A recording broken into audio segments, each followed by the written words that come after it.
Hello నమస్తే దోస్తులు. ఇవాళ అయితే మనం వచ్చేసి ఎక్కడ ఉన్నాం తెలుసా? క్రషర్ కాడ చూడొచ్చు.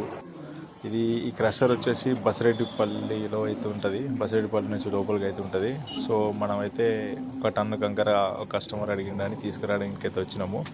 ఒకసారి చూసుకోవచ్చు. మన ఓల్డ్ బండి, దాదాపు 17-18 ఇయర్స్ మోడల్ 2008 మోడల్ బండి. సో ఇందులోనైతే టన్ను కంకర అయితే లోడ్ చేయడం జరుగుతున్నది.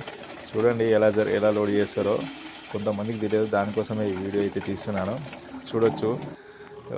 చిన్న జేసీబీ తోటి ముంగట బకెట్ తోటి అయితే పోస్తుంది. ఇది ఒక్క బకెట్ పోస్తే మన బండి అయితే ఫుల్ లోడ్ అయిపోతుంది. సో అయితే కొంచెం డౌట్ వచ్చింది, తక్కువ అవుతుందేమోనని పోపించిన. కానీ ఎగ్జాక్ట్గా 30 కిలోలు తక్కువ టన్ను లోడ్ అయితే వచ్చేసింది. కానీ రూట్ అయితే బాగాలేదు, చాలా దరిద్రంగా ఉంది. అందుకే టన్నే వేసుకున్నా. ఇది అంతకన్నా ఎక్కువ గుంజది కూడా. టైర్స్ మొత్తం వాంటెడ్ అయిపోయినాయి. సో ఉంటాం. మళ్ళీ సబ్స్క్రైబ్ మై ఛానల్. ఇలాంటి వీడియోలు మరిన్ని వస్తుంటాయి, చూడొచ్చు.